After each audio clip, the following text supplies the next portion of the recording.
Shalom, giving all praises to Yahweh, Ba'ashem Yahushai, Ba'ashem Rawakwadash. Double honor to the apostles, a great millstone, and do real well. Peace, love, and blessings also to you brothers on the highways and byways, giving all diligence to make a call and election sure. And also blessings to the very few sisters out there that are listening, learning, and believing. I'm thy Philip Kanakla, coming at you once again with another lesson, Lord's will, through the spirit and power of Yahweh, Ba'ashem Yahushai. This lesson's edifying and exhorting, okay? And this is more in the signs in the heavens, signs of the times. This is here. This just happened this week. From a credible source here, Insider. All right, businessinsider.com. Pretty credible source. As you can see here, it says a whole 30 times Earth's size has spread across the sun, blasting solar winds that'll hit our planet by the end of this week. And we're at the end of the week. Okay, so this is current news. All right, that's why we know the scriptures to be true. All right, because here it is thousands of years later, the scriptures are speaking. All right, the living waters, Yahweh Shai liveth. It says a sun sporting a giant coronal hole. And you go into that word coronal, it's a crown, okay? Just spiritual within itself.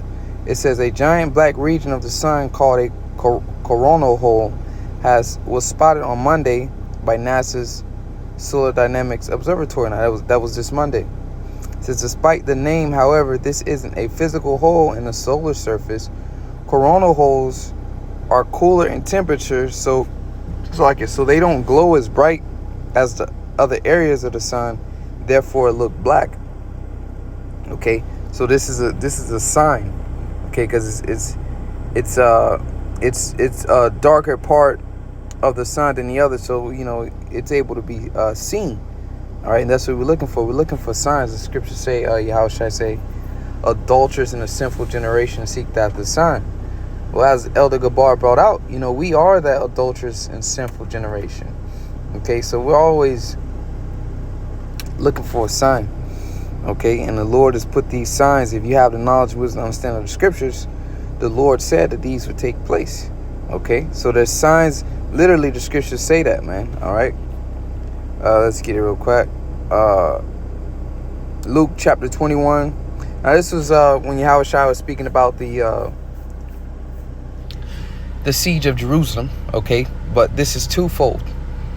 All right, because this was talking about the end of the days and also his return. Luke 21 and 22, I'm going to get right to the point. It says, for these be the days of vengeance. So we're in a time of vengeance again. Okay, that all things which are written may be fulfilled. But woe unto them that are with child, and them that give suck in those days, for there shall be great distress in the land, and wrath upon this people. All right, but this time this is a deliverance is coming. Okay, so brothers and sisters with children are going to be saved in this time. All right, we had to fall during the time of 70 AD, the siege of Jerusalem, when the Romans sacked Jerusalem. Okay, it says, and they shall fall by the edge of the sword, as it said here in Thessalonians. They said it. The scripture state, except there be a falling away first. Okay, so that had to happen. But this time, now salvation. It says, and they shall fall by the edge of the sword, and shall be led away captive into all nations. And that happened. And Jerusalem shall be trodden down of the Gentiles until the time of the Gentiles be fulfilled. And the time of the Gentiles has been fulfilled. Okay, it says, and there shall be signs in the sun. Okay, so here it is, the scripture speaking, signs in the sun. A coronal hole. And coronal, that sign that it represents is a crown. Okay, coronal hole, you can see they give you like a visual image right here. You see the sun is illuminated, and you see that little black spot in the hole. Hey, that's a sign, man. Yahweh Shai said it right here. It says, and there shall be signs in the sun and in the moon and in the stars, and upon earth distress of nations. Now, if you do some digging, do some research, there's riots and uproars all over the world. Okay, it says with perplexity the sea and the waves roaring, men's hearts failing them for fear and for looking after those things which are coming on the earth, for the powers of heaven shall be shaken. Okay? And I'll read this verse. And then shall they see the Son of Man coming in a cloud with power and great glory. And when these things begin to come to pass, then look up and lift up your heads, for your redemption draweth nigh. So this is a breadcrumb, so to say, leading to the Lord is near, man. Signs in the sun. Okay, so let me get one more precept here. Genesis 1:14. We'll close this out, man. You know, these are just quick updates to show you, man. You know, we almost out of here. Salakia. It's Genesis 1. This is Genesis chapter 1, verse 14. It says, and God said, the powers, Alahayim, you know, if you know. And the power said, let there be lights in the firmament of the heaven. In the firmament, all right, the ozone layer that scientists call today, of the heaven, to divide the day from the night, and let them be for signs and for seasons and for days and years. All right. So the lights, talking about the sun and the moon predominantly, but also the stars give off their light too. But the lights shall be for signs and for seasons. It goes to show you that, hey, man, all the way up to the so-called New Testament, okay, that, you know, it's all correlates. It's all connected. It's all one book. Signs in the sun. Yahushua. Go to show you Yahushua, man, he didn't come to do his own will. All right. He was one with the Father. All right. With the foundation that was already established. Okay. Signs in the sun. And yep, that's pretty much all I had. You know, I'll close out with this one. Behold, I come quickly in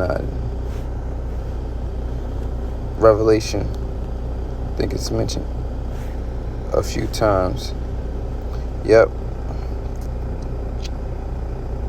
Let's get 22 and 12. This is Revelation 22 and 12. It says, and behold, I come quickly. Did not he say there should be signs in the sun? All right. Specifically focusing on that point. And we have, here it is, evidence to back these things up. Now, that's why the scriptures say, now faith, you know, Hebrews 11 and 1. We'll come at Revelation 22. Let's get there real quick. Hebrews 11 and 1. Faith is the substance of things hoped for. So we hope to see these signs. Okay, it says, now faith is the substance of things hoped for, the evidence of things not seen. So we have faith that this word was true already. That's why we went out and we prophesied. All right, we prepared ourselves. Now here it is. Now we're at the end, as the scriptures say, and all these visions are taking place. All right. So all of you that have faith, okay, now here it is paying off. Okay, because now the things that we believed are now coming to pass, and we hope for these things now they're here. Revelation chapter 22 verse 12 says, behold, I come quickly, and my reward is with me. See, Yahushua is going to reward the righteous and the wicked, to give every man according to his work shall be. I am Alpha and Omega, the beginning and the end, the first and the last. Okay, so there you have it. Prophecy, signs in the sun. See why everybody is distracted and playing games, man. The Lord's word is coming to pass. Okay, everybody thought this was just some book that you just leave on your shelf or put in your windshield. You come to God and talk to him when you're ready. But while everybody's doing those things, serving the flesh, the words of the Lord are coming to pass. So with that, Lord, so is edifying. Until next time, again, all praise to Yahweh Shemi Al Shai. Shalom.